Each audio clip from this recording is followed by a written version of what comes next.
Hi అండి, నమస్తే. Welcome to Durga Krishna kitchen. ఈరోజు మనం వీడియోలో కొత్తిమీర రైస్ ఎలా ప్రిపేర్ చేసుకోవాలో చూద్దామండి. లంచ్ బాక్స్లోకి, అలానే అనుకోకుండా ఇంటికి ఎవరైనా గెస్ట్లు వచ్చినప్పుడు చాలా త్వరగా ప్రిపేర్ చేసుకునే రైస్ ఐటమ్ అండి. టేస్ట్ అయితే చాలా బాగుంటుంది. దీని ప్రిపరేషన్ టైం కూడా ఎక్కువ తీసుకోదండి. ఒక 20 నిమిషాల్లో ప్రిపేర్ చేసుకోవచ్చు. మన ఛానల్ని చాలా వరకు సబ్స్క్రైబ్ చేసుకోకుండా చూస్తున్నారండి. దయచేసి సబ్స్క్రైబ్ చేసుకోండి. అలాగే ఈ వీడియో నచ్చినట్లయితే ప్లీజ్ లైక్ చేసి, షేర్ చేసి, కామెంట్ కూడా చేయండి. ఇంకా లేట్ చేయకుండా ఈ కొత్తిమీర రైస్ తయారీ విధానం ఎలాగో చూసేద్దాం. మిక్సీ జార్ తీసుకుని దానిలోకి పొట్టు తీసిన వెల్లుల్లి వేసుకోవాలండి. పెద్ద వెల్లుల్లి అయితే సగం వేసుకోండి, చిన్న వెల్లుల్లిపాయ అయితే పూర్తిగా వేసుకోండి. అలానే ఒక 4 పచ్చిమిర్చి వేసుకున్నా. ఇవి కారం ఎక్కువ ఉన్నాయండి, అందుకే 4 తీసుకున్నా. అల్లం ముక్కలు చిన్నవి ఒక 5 వరకు యాడ్ చేసుకోవాలి. దానితో పాటే టేస్ట్ కి తగ్గట్టుగా కొంచెం ఉప్పుని యాడ్ చేసుకోండి. సరిపోకపోతే లాస్ట్ లో యాడ్ చేసుకోవచ్చు.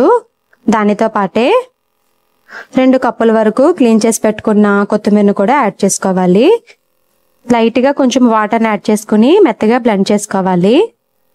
ప్యాన్ పెట్టి ప్యాన్ హీట్ అయిన తర్వాత ఆయిల్ యాడ్ చేసుకుని దానిలోకి బ్లెండ్ చేసి పెట్టుకున్న కొత్తిమీర పేస్ట్ను యాడ్ చేసుకోవాలి. అలానే 1/2 టీ స్పూన్ వరకు పసుపు కూడా యాడ్ చేసుకోవాలి. తర్వాత స్టవ్ మీడియంలో పెట్టి ఒకసారి మొత్తం బాగా కలుపుకుని మూత పెట్టేసుకుని మగ్గించుకోవాలి. స్టవ్ అనేది స్టార్టింగ్లో మీడియంలో పెట్టుకుని ఫ్రై చేసుకోవాలి. మీడియంలో పెట్టడం వల్ల త్వరగా ఆ పేస్ట్లో ఉండే వాటర్ అంతా బయటకు వచ్చేస్తుంది.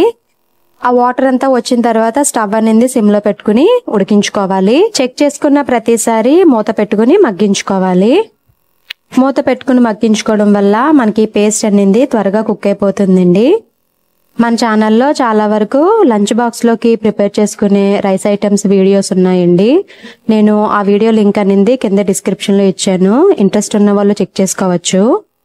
చూసారు కదా, మనకి ఆయిల్ సపరేట్ అయిపోయింది. ఇది మనకి ఫ్రై అయిపోయినట్టు అండి. ఆయిల్ సపరేట్ అయిపోతే 2 కప్పుల కొత్తిమీరకి 4 కప్పుల వరకు రైస్ పర్ఫెక్ట్ గా సరిపోతుందండి. ఇందులోకి ఇప్పుడు రైస్ యాడ్ చేసుకుందాం. రైస్ అనేది వేడిగా ఉండకూడదండి. కొంచెం గోరువెచ్చగా ఉన్నా పర్వాలేదు, చల్లారిపోయినా పర్వాలేదు. వేడిగా ఉన్న రైస్ని కనుక యాడ్ చేస్తే త్వరగా ముద్దైపోతుందండి కలిపేటప్పుడు. అలా కాకుండా చల్లారిన రైస్నైనా, గోరువెచ్చగా ఉన్న రైస్నైనా యాడ్ చేసుకుంటే మనకి రైస్ అనేది పొడిపొడలాడుతూ ఉంటుంది. తినేటప్పుడు కూడా చాలా బాగుంటుంది. ఎక్కువ టైం తీసుకోదండి రైస్ ప్రిపరేషను. 20 నిమిషాలు లేదా ఒక పావు గంట అంతే. రాత్రి మిగిలిపోయిన అన్నంతో అయినా మార్నింగ్కి ఇలా ప్రిపేర్ చేసుకుని పిల్లలకి బ్రేక్ఫాస్ట్లో కూడా పెట్టేసుకోవచ్చు. చాలా బాగుంటుందండి రైస్ అయితే. రైస్ యాడ్ చేసిన తర్వాత ఒకసారి టేస్ట్కి తగ్గట్టుగా ఉప్పు సరిపోయిందో లేదో చూసుకోవాలి. ఇక్కడ నాకు సరిపోలేదండి, లైట్ గా నేను సాల్ట్ని యాడ్ చేస్తున్నా. సాల్ట్ యాడ్ చేసిన తర్వాత ఒకసారి మొత్తం బాగా కలుపుకుని ఒక 5 నిమిషాలు సిమ్ లో మగ్గించుకుంటే సరిపోతుంది. మూత పెట్టేసుకుని మగ్గించుకోవాలి. లాస్ట్ లో దించే ముందు ఇలా నిమ్మరసాన్ని యాడ్ చేసుకోండి. ఇంకా బాగుంటుంది రైస్ టేస్ట్ అనేది. నిమ్మకాయ సగం అయితే సరిపోతుందండి, ఎక్కువ యాడ్ చేయకండి. నిమ్మరసం యాడ్ చేసిన తర్వాత ఒకసారి మొత్తం బాగా కలుపుకుని ఒక 3 నిమిషాలు పక్కన పెట్టేసుకోండి. అంతేనండి, రెడీ అయిపోయింది వేడివేడిగా కొత్తిమీర రైస్. టేస్ట్ అయితే చాలా బాగుంటుంది. ఒకసారి మీ పిల్లలకి ఇలాగా చేసి పెడితే మళ్ళీ ఇదే చేయమంటారు, అంత బాగుంటుంది. దీనిలోకి ఏ కర్రీ అన్నా బాగుంటుందండి. వెజ్ అండ్ నాన్ వెజ్ ఏదన్నా సూపర్ కాంబినేషన్. నార్మల్ గా అయినా తినేయొచ్చండి, అంత బాగుంటుంది.